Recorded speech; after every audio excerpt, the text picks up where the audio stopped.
Selamat pagi Bapak Ibu Saudara yang terkasih dalam Tuhan. Berjumpa lagi kita dalam program Sarapan Rohani GNH pada pagi hari awal minggu yang indah ini, tanggal 23 September 2024. Hari lepas hari tentu kita selalu rindu menjadikan firman Tuhan sebagai pijakan kita dalam melaksanakan keseharian kita. Sebelum kita merenungkan firman Tuhan, mari kita satu dalam doa. Kami bersyukur hari lepas hari, minggu lepas minggu, Tuhan menyertai, menjaga, dan merawat kehidupan kami.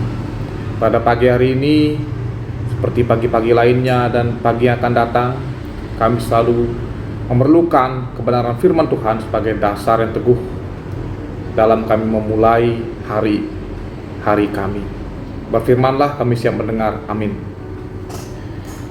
Firman Tuhan bagi kita pada pagi hari ini terambil dari dua ayat. Yang pertama dari Mazmur 98 ayat 2. Tuhan telah memperkenalkan keselamatan yang daripadanya, telah menyatakan keadilannya.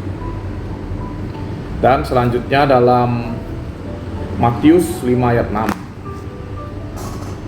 Berbahagialah orang yang lapar dan haus akan kebenaran, karena mereka akan dipuaskan. Demikian dua ayat yang menjadi dasar kita dalam perenungan pada pagi hari ini. Berdasarkan kedua ayat tersebut, saya menyusun sebuah renungan singkat bagi kita pada pagi hari ini yang berjudul Pencari Keadilan. Tentu keadilan adalah isu yang sangat hangat dalam kehidupan kita secara umum, bahkan juga dalam bergereja dan juga dalam berkeluarga. Kehidupan kita sehari-hari lah.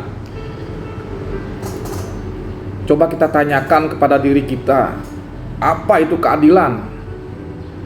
Apakah keadilan itu adalah sesuatu yang sama rata, sesuatu yang netral, selalu memihak kebenaran, ataupun tidak curang atau tidak menyeleweng? Apakah itu definisi dari keadilan dalam kehidupan kita sehari-hari?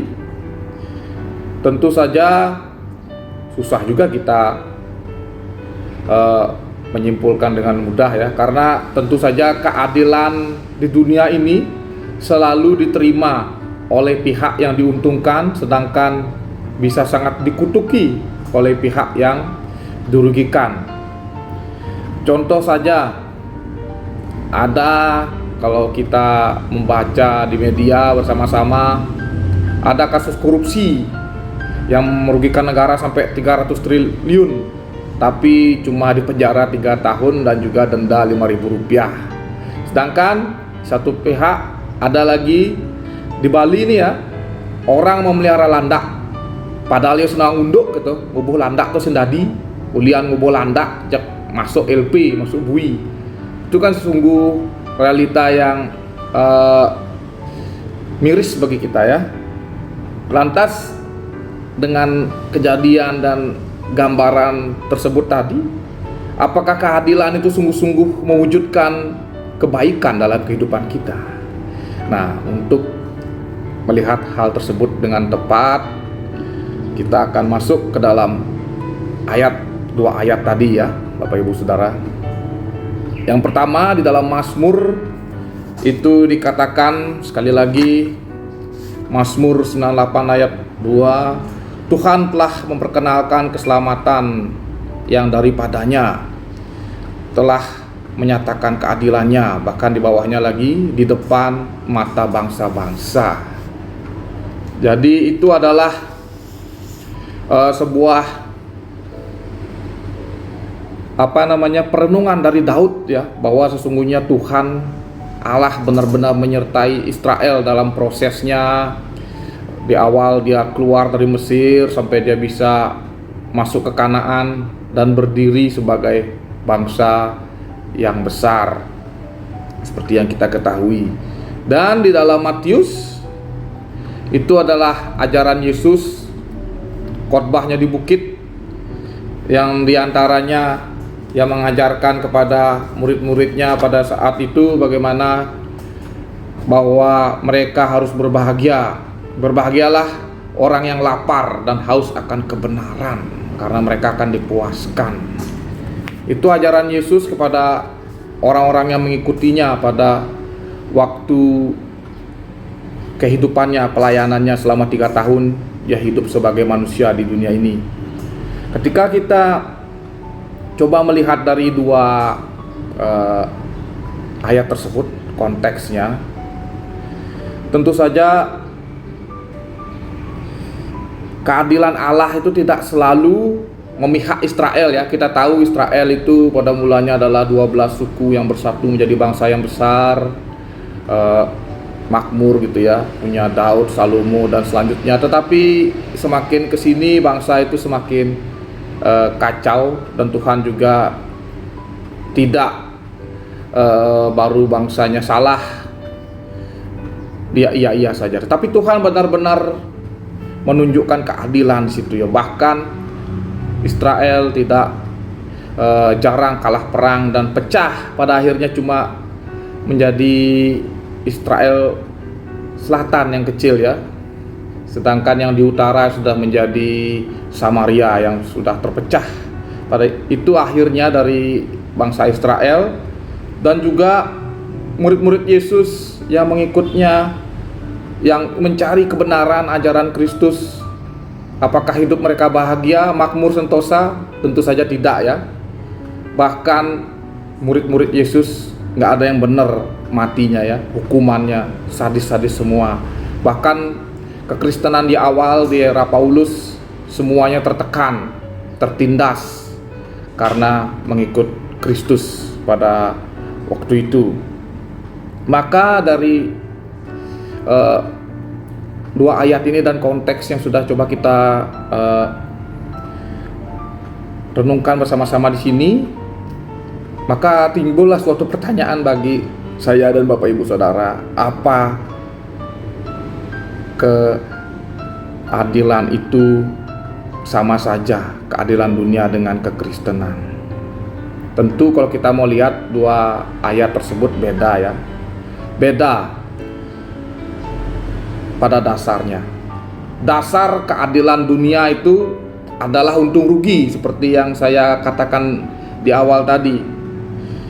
Dan juga ada unsur politisnya dan juga material. Makanya sering dikatakan keadilan itu tumpul ke atas dan tajam ke bawah. Siapa yang bisa bayar, dia yang menang itu, Bapak Ibu Saudara. Itulah keadilan dunia. Tentu juga ketika seorang ingin menegakkan keadilan, dia melihat relasinya bagaimana dengan orang yang akan diadili. Dan juga ketika semuanya dibagi rata, seperti misalnya warisan, tidak semuanya akan merasa puas. Begitulah keadilan di dunia ini. Pasti ada yang merasa dizolimi dan dirugikan. Lalu dasar keadilan Kristus itu adalah kasih.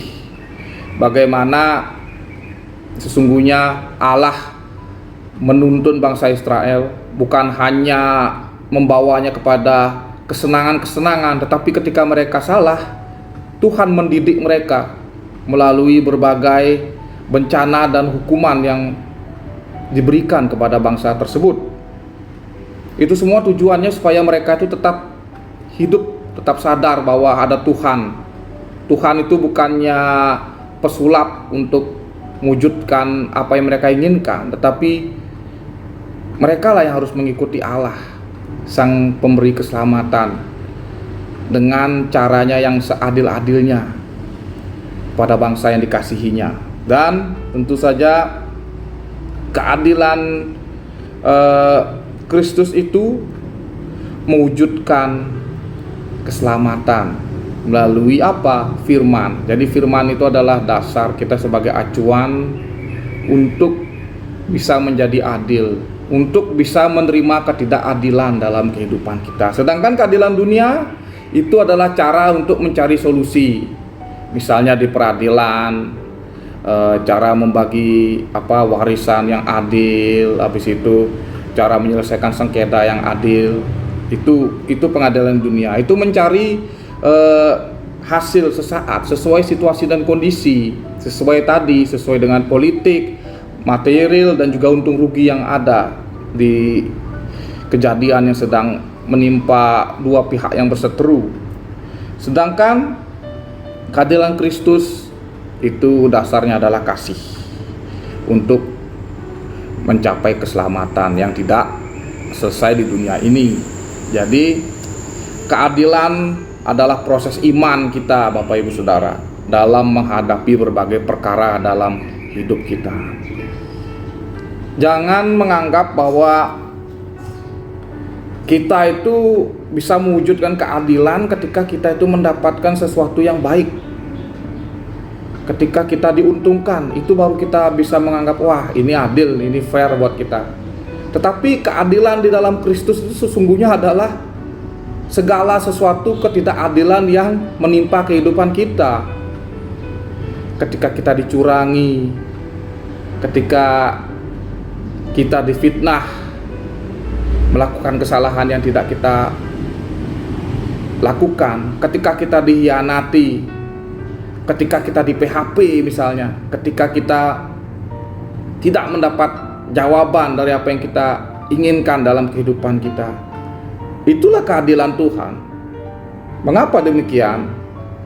Karena ketika kita merenungkan secara iman, maka kita akan selalu dekat kepada Tuhan, memohon penyertaan Tuhan, dan tentu saja meminta kehendak Tuhan yang terjadi dalam kehidupan kita.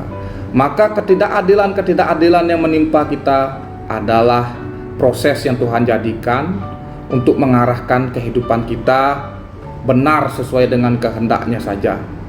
Karena segala sesuatu yang kita inginkan, keuntungan-keuntungan yang ada di dalam pikiran benak kita, itu belum tentu sesuai dengan kehendak Tuhan.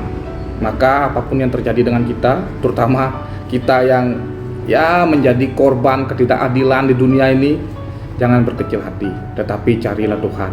Karena ketika Tuhan sudah berbuat dalam kehidupan kita, akan ada sesuatu yang tidak terduga, yang kemudian bisa menimbulkan rasa puji syukur kita kepada Tuhan ketika Tuhan mengarahkan kita hidup sesuai dengan kehendak-Nya. Maka keadilan itu bukan masalah hasil, tetapi itu adalah proses. Karena hasil tidak ada di dunia ini, tetapi setelah kita hidup di dunia ini. Biarlah firman Tuhan ini menjadi kekuatan untuk kita mencari keadilan, bukan mencari hasil untung rugi dan sebagainya, tetapi mencari Tuhan untuk mengarahkan kita hidup sesuai dengan kehendak-Nya. Tuhan Yesus memberkati. Saat teduh bagi kita, kami bersyukur firman Tuhan ada bagi kami yang saat ini merasa tertindas, merasa terpinggirkan, merasa terhianati, merasa digantung dan sebagainya, menjadi korban ketidakadilan. Inilah firman Tuhan yang hadir bagi kami pada pagi hari ini.